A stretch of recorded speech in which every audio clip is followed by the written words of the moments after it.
सभी को जय मसीह की जीसस वॉइस यूट्यूब चैनल में आप सभी का स्वागत है। चैनल में नए तो चैनल को सब्सक्राइब जरूर कर लें और घंटी को भी ऑन कर लें ताकि वीडियो का नोटिफिकेशन हर समय आपको मिलता रहे। मेरे प्रिय भाई बहन, आज के वीडियो में मैं आपको एक ऐसा बहुत ही इंपॉर्टेंट वीडियो बनने वाला है, इसलिए वीडियो के अंत तक बने रहें। आज बहुत से ऐसे मसीही भाई बहन हैं जो हर समय अपने जीवन में आनंद, खुशियां, आशीष लेना चाहते हैं, लेकिन उनके जीवन में जब दुख संकट आ जाता है तो वो पीछे हट जाते हैं या दुख संकट को लेना पसंद नहीं करते हैं। लेकिन बाइबल में कहीं पर भी ऐसा नहीं लिखा है कि मसीह में आने के बाद आपको आशीष मिलेगा, आप हमेशा आनंदित रहेंगे, आप हमेशा खुश रहेंगे। ऐसा बाइबल में कहीं नहीं लिखा है। लेकिन मसीह में आने के बाद क्या होता है, हमारा जो सफर है वो शुरू होता है और कई सताव, कई दुख, तकलीफ का हमें सामना करना पड़ता है। यहां तक कि मसीह में आने के बाद भूखा भी रहना पड़ सकता है, लोगों के द्वारा सताव भी किया जा सकता है और हमें क्या करना, मार भी खाना पड़ सकता है।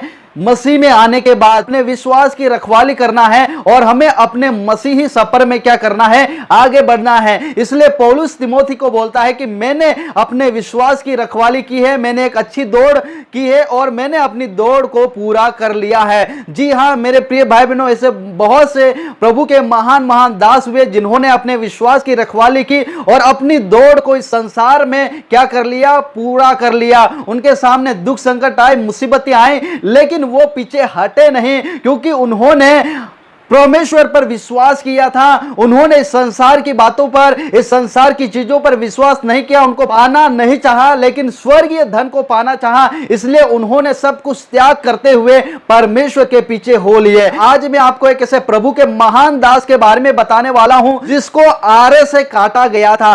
आरा समझते हैं लकड़ी काटने वाला आरा, क्योंकि पुराने जमाने में वो आरा लकड़ी काटने के काम में लिया जाता था। आज भी कई गांवों में इस आरे का प्रयोग किया जाता है। आज तो सब इलेक्ट्रॉनिक हो गया, लेकिन आज भी वो आरा उपयोग किया जाता है कि दोनों तरफ लोग क्या करते हैं, खींचते हैं। इधर से धक्का मारेगा तो लकड़ी कटेगी, इधर से धक्का मारेगा तो लकड़ी कटेगी। इस प्रकार से ये आरा रहता है। यहां पर आप फोटो में देख सकते हैं, ऐसे प्रभु के एक महान दास को आरे से काट दिया गया। तो जानते हैं वो प्रभु के दास का नाम क्या है? महान दास का नाम है यशायाह भविष्यवक्ता। आप यशायाह की किताब को पढ़ा होगा। यशायाह 8वीं शताब्दी के यरूशलेम में रहने वाले थे और उजिया, आहाज और हिजकिय्याह राजा के शासन काल में उन्होंने भविष्यवाणी की। जब आप यशायाह की किताब पढ़ते हैं तो वहां पर भविष्यवाणी के बारे में आपको मिलता है, बहुत सारी वहां पर भविष्यवाणियां की गई हैं और यीशु मसीह के बारे में भी भविष्यवाणियां की गई है। यशायाह ने यीशु मसीह के बारे में भी भविष्यवाणी की थी। यशायाह के पिता का नाम आमोस था और वो यरूशलेम में थे, सेवा कार्य करते थे और वो बहुत ही पावरफुल भविष्यवक्ता थे। परमेश्वर ने उनको यहां तक की बढ़ाया कि जब हम हिजकिय्याह राजा के बारे में देखते हैं, जब यशायाह जाते हैं कि तुम्हारी मौत नजदीक आ गई है, लेकिन वो आंगन से बाहर ही जाते हैं यशायाह, तो परमेश्वर ने फिर उनसे कहा कि जाकर के कि हिजकिय्याह राजा की उम्र 15 साल और बढ़ा दी है। मतलब बहुत ही बड़े पावरफुल परमेश्वर के भविष्यवक्ता थे। लेकिन जानते हैं परमेश्वर के कारण उस महान दास को आरे से काट दिया गया। ओहो, बहुत ही दर्दनाक। आज हमें एक सुई भी लग जाता है तो बहुत दर्द करता है। हम कहीं कट जाते हैं तो हम पट्टी मलहम लगाते हैं। मौत से डरे नहीं, लेकिन खुशी खुशी मरने के लिए तैयार हो गए, क्योंकि उनका जो विश्वास था वो परमेश्वर के ऊपर था। क्योंकि मैं आज मर भी जाऊं तो मेरा परमेश्वर जीवित है, वो मुझे क्या करेगा, स्वर्ग में।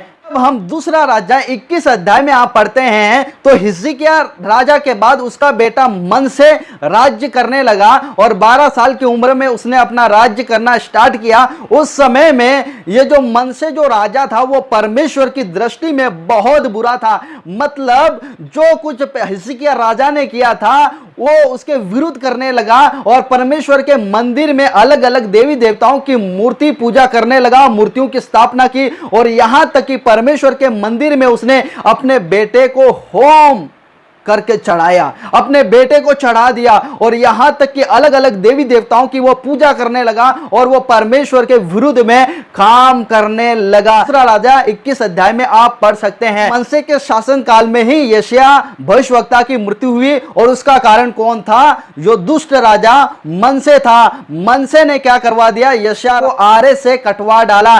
क्योंकि जो यशायाह था वो उसके विरुद्ध में भविष्यवाणी करता था, तो मनसे को अच्छा नहीं लगा और उसे हमेशा हमेशा मिटाने का प्रयास किया और उसमें वो सफल भी हो गया। यशायाह को आरे से कटवा दिया। जब हम इब्रानियों उसका 11 अध्याय और 47 कलम पढ़ते हैं, वहां पर इसका जिक्र किया गया है। पथराव किए गए, आरे से चीरे गए, उनकी परीक्षा की गई, तलवार से मारे गए, वे कंगाली में और क्लेश में और दुख भोगते हुए भेड़ों और बकरियों की खाले ओढ़े हुए इधर उधर मारे फिरे। यहां पर एक ऐसी मृत्यु के बारे में लिखा है जो प्रभु के दास को दी गई थी, वो है आरे से चीरे गए। मतलब प्रभु के दास जो थे वो परमेश्वर के कारण क्या हुआ, उन्होंने मौत को गले लगा लिया और यहां तक इतनी दर्दनाक मौत को क्या कर लिया, खुशी खुशी उन्होंने स्वीकार कर लिया, क्योंकि उनको पता था ये शरीर को मार देंगे लेकिन आत्मा को ये लोग नहीं मार पाए। तो यहां पर बाइबल हमें स्पष्ट रूप से बताती है कि बहुत सारे जो भविष्यवक्ता प्रभु के दास आरे से चीरे गए। तो जो यशायाह भविष्यवक्ता की मृत्यु किस कारण से हुआ था, मनसे राजा ने करवाया था और आरे से उनको चीर दिया गया था। जिस प्रकार लकड़ी को चीरते हैं उसी प्रकार यशायाह भविष्यवक्ता को क्या कर दिया था, चीर दिया गया था। प्रियो, हमारे जीवन में चाहे दुख आए, मुसीबत आए, लेकिन हम प्रभु को कभी ना छोड़ें, हम परमेश्वर को कभी ना छोड़ें, हम यीशु मसीह को कभी ना छोड़ें, क्योंकि सताव आएंगे, दुख तकलीफ आएंगे, बहुत कुछ होने वाला है, लेकिन हम विश्वास में दृढ़ रहें, हम विश्वास में मजबूत रहें। हमारे लिए स्वर्ग में बहुत बड़ा प्रतिफल है। लोग इसको मार डालेंगे, शरीर को नष्ट कर देंगे, लेकिन आत्मा को नष्ट कर नहीं सकते। आत्मा को नष्ट करने वाला केवल एक ही है और वो है प्रभु यीशु मसीह। तो हमें उनसे डरना है, ना कि शरीर को नष्ट करने वालों से। इसलिए विश्वास में मजबूत रहें, विश्वास में आगे बढ़ते रहें। प्रभु आप सभी को आशीष दे।